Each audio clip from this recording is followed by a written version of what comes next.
Dragon Age the Veilguard is an action-adventure game with some RPG elements. The game has received mixed reviews, and for good reason. It breaks away from the formula used in the previous three games, and sometimes it's not always for the better. Veilguard's an excellent action game, but a horrible RPG. So depending on what you're looking for out of your gaming experience, it could be perfect for you or just not enough.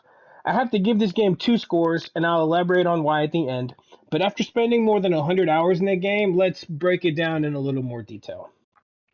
So there's many different criteria you can use when evaluating a game. You could look at things like gameplay, story, graphics, music, overall theme, the artistic direction, the characters, world building, the lore, technical issues, the fun factor, all that stuff matters. But for me, the most important thing I like to remember is that video games are artistic mediums. So ultimately, they should be judged on how we feel as a piece of artistic work, how we feel after we go through that whole thing. So, at the end of the game, you sit back and you reflect on your experience and your journey. How does it make you feel? A good art compels emotion, right? So that's a big factor in my specific evaluation of whatever video game I would play. Now, this is a very divisive game. Really, there's three groups of people you could fall in. You're either a brand new player to the series, you're either a diehard Dragon Age fan, or you're somebody who's trying to rage bait. Now, this is not a rage bait review. I'm going to keep it very unbiased and very fair, but this game has caused a lot of emotional reactions from certain, types of gamers, which is fine. We're all allowed to have reactions and opinions and thoughts on things like that. Just keep in mind that if you're a brand new gamer with no Dragon Age baggage coming in, you're probably going to like the game, especially if you like easier, lighthearted action-adventure games. This has Mass Effect 2 vibes written all over it. But if you're a diehard Dragon Age fan who's been playing the first 3 games for over a decade, that loves a deep, enriching RPG experience as opposed to a more lighthearted action-adventure romp, then you may be a little disappointed in the game. In its DNA, it is for sure a action-adventure game, but its ancestry is deep RPG roots. So I think that should be the biggest honest and justifiable issue veterans of the series will have. But if you're brand new to the game, don't know anything about the series, and are more of a casual gamer looking for an easy, fun weekend or two, this is your game. So starting off, we'll get into some of the cons. I felt as though the art style was a bit cartoony. Some of the writing was very cringy. It did not honor the choices made in the previous games.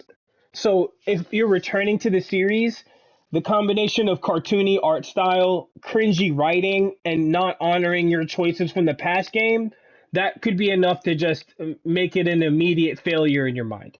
The art style for me, I didn't mind it too much because I watch anime. I'm kind of a nerd like that. I don't mind different art styles and stuff. But it is cartoony. In the previous games, they were very dark, very gritty. With the update in graphical technology, I think a lot of fans from the series were just disappointed that we didn't see a true hardcore depiction of Thetis, right? We're seeing more of like a cartoony representation of it. So that could have been an instant killer. Also in the past, coming from Inquisition, the previous game, Dragon Age Inquisition, the writing in that game was superb. In Veilguard, the writing is very cringy. It seems like they rushed through some lines. Some of it's felt very market tested. That's my biggest gripe of the game. Very market tested. It's like the dialogue and some of the ideas they put in here, I think they did just to attract the widest group of people they can attract. Which in one hand, I understand from a business perspective, but when you turn a video game into more of a business proposition than a piece of art, you're making a big mistake, and that can lead to a lot of issues and just a lot of lost quality. So those points right there for a returning Dragon Age fan, I think those are my biggest cons, as well as the fact that it's not a true RPG. A true role-playing game, you're kind of making your own dude, you're customizing your role, and you're making decisions that affect the outcome of the story. You do all that, but none of your decisions really matter here. The story is going to go to the same place. Now, there's different endings, and there's like secrets, and there's like a secret post-credit ending. All of that is awesome, but it's not deep enough into the RPG side of the demographic. Honestly, it's still thick in the action adventure side of gameplay genres as a whole. So it's not an RPG. If you look at this like you're trying to get into an RPG like Dragon's Dogma 2, you're going to be disappointed. This is an action game. It's like Mass Effect 2, not like Mass Effect 1. Another big con is during the development cycle, EA tried to turn it into a live service game. That almost ruined the entire experience. The developers convinced them to switch back to a single player, game, which was a good decision. But you can still see little snippets of art of live service DNA throughout the entire game. That's there. It doesn't go away. You can tell from the character select screen and other aspects of it. Also, in Inquisition, you could control your other teammates. You could control the people you went out with. In this one, in Veilguard, you can't. And I think the reason for that is they wanted your friends to join and make it a multiplayer game. So I'm happy that it's not a multiplayer game. Could have been cool as one, but I don't think they would have executed. And I think we as a gamer community are just kind of tired of the live service grind, to be honest. Another gripe that I touched on earlier is choices don't really seem to matter too much. I feel like the story is going to move to the direction it wants to move, right? I feel like the person that the game wants you to romance is very obvious from a lot of like, subtle hints and things that they lead you towards. No matter what you do, the game's going to take you where it wants to go, which is not really what an RPG game is for. That's to me is more of a narrative driven single player type of thing. It is a very nice narrative single player experience, but not as an RPG, if that makes sense. And another thing that I think really grinds a lot of people's gears is they don't recognize your saves from the previous game, so you have to manually customize your world state. I missed this detail, and I actually ended up having to restart my playthrough after about 60 hours, which is crazy because I spent over 100 hours in Inquisition. I want my playthrough to be represented and respected, but it's really not. Even if I customize the world state, I don't get all those decisions I made. Like, for instance, in Inquisition, you get to pick who the divine is, but in Veilguard, they kind of just touch on the divine. They don't even respect the decision of who it could have been. And I think that, for me, was one of the biggest decisions, and it had a big factor to play in my enjoyment of Inquisition as a RPG. The final con that I'll mention as I end my tirade here is the target audience of this game was young. To us 30, 40-year-old gamers, we're not the hot target age group anymore. It's the younger folks. So some of this was very market tested to the younger crowd, which is fine. I want to get new players on board. I know it's important for the life cycle of the game and for like the overall long-term health of a series in the game and stuff like that. But it just kind of sucks not being the target audience, and sometimes I found myself rolling my eyes a lot. One of the characters, Tosh, reminds me of like a teenage girl, which is interesting because Tosh is built like a dragon warrior person, which is awesome. But a lot of the dialogue for the character, I kind of rolled my eyes at like, yo, come on, am I talking to my little sister, my little cousin, or one of my friend's little daughters or something like that, right? Am I speaking to one of the young ones in our social circle rather than like somebody of my age that would be a tax-paying adult? Which is fine, but I did find myself rolling my eyes at some of the dialogue and some of the way that thoughts and concepts were presented. It was very on the nose, kind of cringy, and I felt like there was a better way to relay those types of thoughts and ideas than we saw in Veilguard. Now the pros. Even though the graphics are cartoony, they're gorgeous. I played on the PlayStation 5 and then switched to the PlayStation 5 Pro when I eventually got mine in from pre-order. I could not really notice too much of a difference personally, but I will say that graphics mode versus performance mode looked exactly the same, except performance mode was just way smoother, which led to a better overall experience. So despite the fact that they are cartoony, there's plenty of moments in the game I was just like, wow, this is one of the most beautiful games I've ever played. So there's for sure moments of pure gorgeousness and brilliance. At the same time, there's moments where you're like, oh, this is Dragon Age, but it's cartoony. And that takes away and detracts a little bit. Personally, I found the gameplay to be absolutely enjoyable. I loved it. I'm a big fan of the sword and board, right? Sword and shield. Go in there, swipe a couple times, dodge away, block, get a parry, throw some attacks out there. As an RPG, action adventure game, it's kind of perfect. I think very lighthearted, not deep. It's not a Souls-like game. It's not hard at all. And the base difficulty, I was defeating bosses in under 60 seconds, under 30 seconds. I got a build video for the warrior, which I think is just top tier. I haven't played with the other characters. I can't talk about that. From what I've seen and heard, I've heard the warrior described as the most boring class. I had a good time. So if the warrior is the most boring class, a rogue and a mage would have a good time as well. I really enjoyed the combat. And honestly, it's the lifeblood of it because the story's nice, the graphics are great, but if the combat's not good, the game can't really float for the long term, for a long period. I also think the story was pretty good overall. In terms of Dragon Age as a series, it was all right, but it was epic for what we were doing within the game's lore. I enjoyed it. I liked how characters developed. I liked the conclusion. I'm not going to spoil anything. I thought it was all valuable in its own way.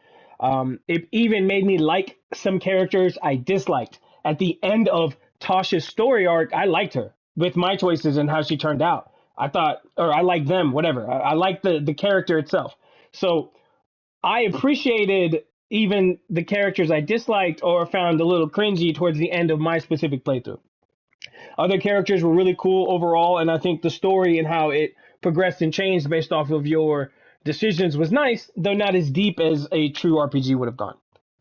Character customization is also a big plus point. Having different races and backgrounds to pick from is one thing, but as a big belly gamer, I like having a character that's got a little bit of heft to them. You know, the skinny characters are great, but I mean, a lot of us aren't skinny and like to see see ourselves represented in the characters. Or if you want to go completely on the other side of the fence and make a, crazy different looking character, you can do that too. I will say, after Cyberpunk, the inclusion of human reproductive organs as a slider scale to see how big your groin is completely unnecessary. I get it; it's a shock value at the first 15 minutes of the game, but like it has no input on the game. Does not impact romances. It barely impacts your overall custom appearance because, I mean, there's more important things like your hairstyle that actually influence your character's customization. But I don't think that that specific detail is prevalent and shouldn't really be focused on in any game. Cyberpunk started the trend, but like I don't really think it matters how big my groin is.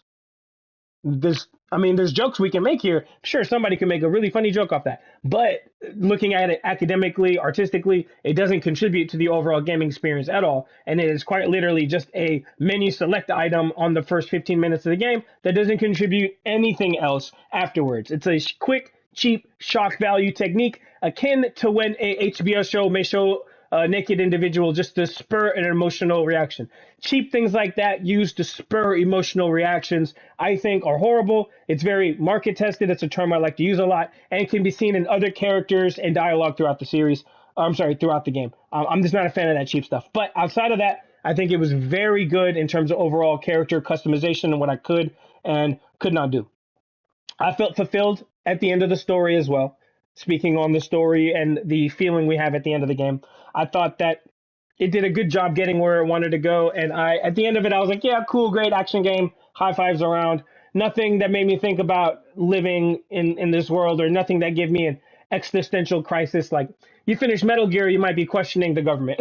You finish Metal Gear, you might be questioning World War II stories, You finish Zelda, you may be thinking about like isolation and depression and stuff like that. You finish Veilguard and you're just gonna give the girls a high five and just call it an adventure. There were some fun secret quests and hidden items. I enjoyed the post-credit scene. It made me want to look through every nook and cranny, every inch of the game because I knew there was hidden things all around. It was great for casual gamers. For a hardcore gamer, it would be light work without a doubt. It's a very easy game.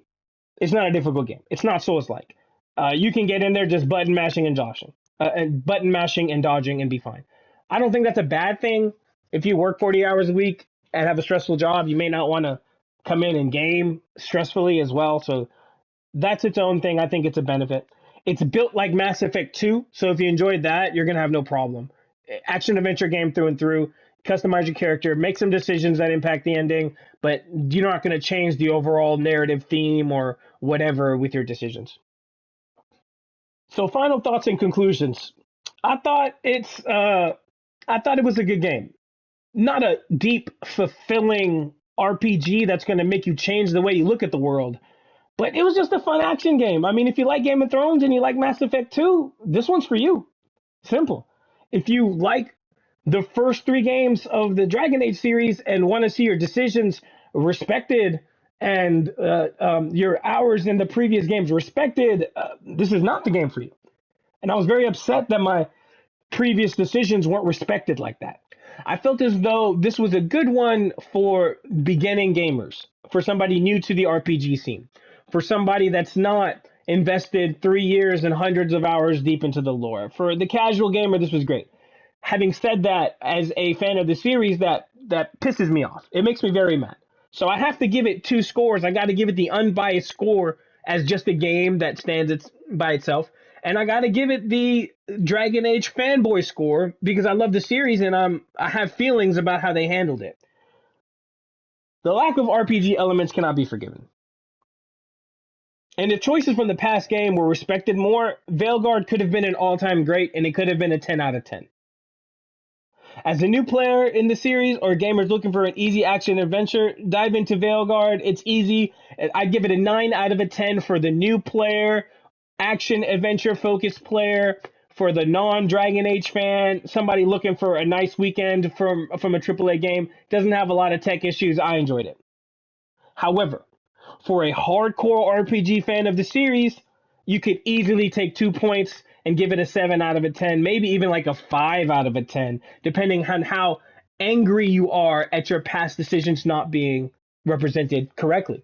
In Inquisition, I romanced Cassandra. She became the divine, and I surrendered control of the Inquisition to Cassandra, the girl that I was in a relationship with, in the lore of the game. That has a certain energy to it. In Veilguard, you don't know who the divine was. So saying, oh yeah, I romanced Cassandra as the Inquisitor doesn't mean anything because as compared to a Cassandra who's now Divine Victoria with control of the Inquisition, an army that has near limitless military applications, right? So it doesn't hit the same, and it upsets me as a Dragon Age fan. And you can very easily be caught in the rage bait here and just go in and say you hate the game. But in reality, unbiasedly, looking at it for what it is and what it's trying to do, rather than what it should have been and what it should have tried to do, it's an easy 9 out of 10. And I will recommend this game to my casual friends, friends that aren't necessarily Dragon Age fans, friends that don't want a hard game and are just looking for an easy playthrough. Elden Ring is great, Black Myth Wukong is great, but they're harder games. So if you're not really looking for a hard game to get into, Veilguard is the type of game you want. So that's it. All my thoughts and my pros and cons and just my overall evaluation. It took a long time, 20 minutes to give you all my thoughts. There wasn't really a script for this. So like, comment, subscribe, do all that stuff if you want. If not, no big deal. This is just a passion project for me personally. And if you do get into the game or have gotten into the game or are a long-term vet fan of the series, thoughts, comments below, I'll be happy to respond to them. I think open dialogue and discourse around our games is healthy. Enjoy your playthroughs of them as you go through them on your own. So let me know how you enjoyed it. And other than that, hope you have a good one. GG's.